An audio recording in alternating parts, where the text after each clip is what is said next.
Kita percaya semua dari kita bahwa Tuhan itu menciptakan kita di dunia dengan sebuah tujuan. Tidak ada satu orang pun yang dicipta tanpa tujuan di dunia ini.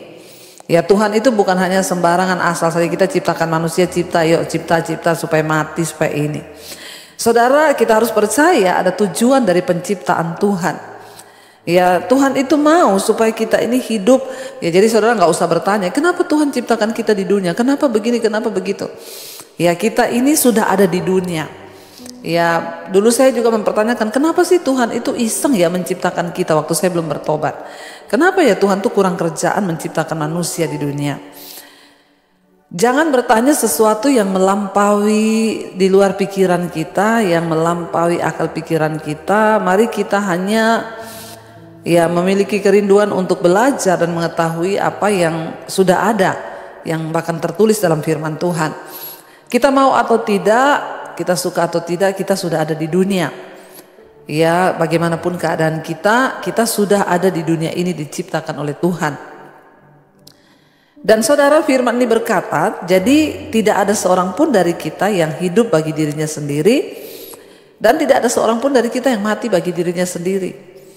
Ya, artinya apa saudara? Kalau kita hidup, ya hari ini kita ada, kita hidup, ya bukan semata-mata untuk diri kita loh. Ya, kita pun mati itu bukan semata-mata untuk diri kita. Artinya ada satu kuasa yang mengendalikan hidup kita, ada satu kuasa yang pegang kendali, ada satu kuasa yang mengatur kita. Makanya saya selalu berkata, nggak ada seorang pun yang bisa melarikan diri dari namanya takdir kematian. Ya, takdir itu adalah sesuatu garisan Tuhan yang tidak bisa dirubah. Takdir itu lahir, mati itu takdir, nggak bisa dirubah kecuali Tuhan yang mengubahnya. Makanya walaupun dokter berkata dia harus mati tinggal 3 bulan lagi, tinggal 6 bulan lagi, kalau Tuhan berkata belum waktunya, ya belum waktunya, separah apapun sakitnya. Karena ya hidup ini ada yang mengatur. Ya, entah hidup kita atau mati kita tuh ada yang mengatur. Nggak ada seorang pun yang bisa berkata, ya saya hidup karena saya mati karena saya. Bukan karena diri kita sendiri. Lalu ayat yang ke-8 berkata, sebab jika kita hidup untuk Tuhan. Dan jika kita mati, kita pun mati untuk Tuhan. Jadi baik hidup dan mati kita, ya semuanya itu adalah milik Tuhan dikatakan di sana. Ya, baik hidup atau mati kita adalah milik Tuhan. Ya, jadi kalau kita hidup, kita harus hidup untuk Tuhan. Kita mati pun kita mati untuk Tuhan. Jadi benar yang Rasul Paulus bilang, ya kalau aku hidup itu artinya bagiku bekerja memberi buah bagi Kristus. Kalau aku mati dalam Kristus itu pun sebuah keuntungan. Dikatakan di sana, jika kita hidup, kita harus hidup untuk Tuhan. Saudara, hari ini kita hidup untuk apa? Mari kita renungkan, mari kita mencoba memahami, mari kita mencoba introspeksi diri. Kalau hari ini kita hidup, untuk apa kita hidup? Apakah saudara hanya hidup sekedar bekerja, lalu saudara dapat uang, digaji, atau saudara pengusaha, saudara mencari untung, saudara kaya, lalu setelah itu kita mati dan tidak ada apa-apa? Kalau kita hidup hari ini, bertanyalah, Tuhan untuk apa hidupku? Ya, untuk apa aku hidup? Ya, ada seseorang datang kepada saya dengan banyak kekhawatiran. Setiap kali datang hanya kekhawatiran demi kekhawatiran yang dia lontarkan kepada saya. Padahal dia itu nggak miskin, usahanya bagus, ya rumah tangganya bagus, tapi dia penuh dengan kekhawatiran. Lalu satu kali saya berkata kepada dia, saya bilang, Bu, kayaknya ibu harus bertanya kepada Tuhan, Tuhan, untuk apa saya hidup? Apa rencanamu atas hidupku? Ya, ibu harus bertanya seperti itu supaya ibu itu ya mulai memikirkan tentang rencana Tuhan dan bukan hanya mikirin dirimu sendiri. Karena kalau kita hidup hanya pikirin diri kita sendiri, maka yang ada itu ya khawatir, ya takut, ya cemas. Karena kita hidup untuk diri kita. Kita hidup bagi kesenangan-kesenangan kita hidup bagi keinginan-keinginan kita. Yang ada itu khawatir.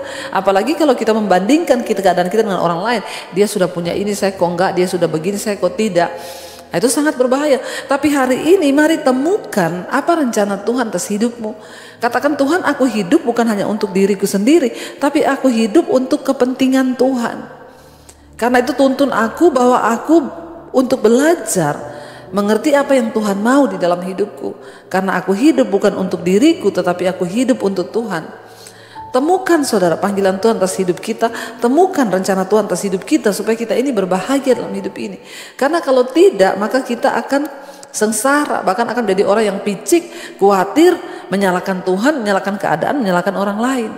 Tapi kalau kita belajar bersyukur, kita belajar untuk mengerti rencana Tuhan dalam hidup kita, maka kita akan mulai merendahkan hati di hadapan Tuhan dan berkata, Tuhan, aku ini hidup bukan untuk diriku, tapi hidup matiku adalah milik Tuhan.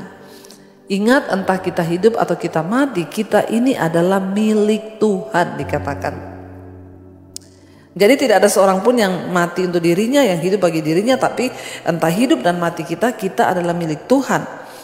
Ayat yang berikutnya, ayat yang ke-9 dikatakan di sana, saudara. Kalau kita lihat apa kata firman Tuhan sebab untuk itulah Kristus telah mati dan hidup kembali, supaya ia menjadi Tuhan baik atas orang-orang mati maupun atas orang-orang hidup. Untuk itulah Yesus telah mati dan hidup kembali, supaya dia menjadi Tuhan atas orang-orang mati dan atas orang-orang yang hidup, saudara. Itu kata firman Tuhan. Jadi Tuhan itu mati dan bangkit itu bukan tanpa tujuan. Dia hidup, dia mati, dia bangkit supaya kita yang hidup, kita ini hidup bagi Tuhan, kita mati pun kita mati bagi Tuhan. Dan bukan hanya sekedar Tuhan itu mati dan bangkit tidak ada tujuannya, tapi kita harus mengerti sekarang bahwa Yesus mati, dia mati supaya dia menjadi Tuhan bagi orang-orang mati, dan dia bangkit kembali, dia hidup dan dia akan menjadi Tuhan bagi orang-orang yang hidup. Jadi sebenarnya kita yang ada dalam Kristus, kita nggak perlu takut lagi, sebab entah kita hidup ataupun kita mati, kita ini adalah milik Tuhan.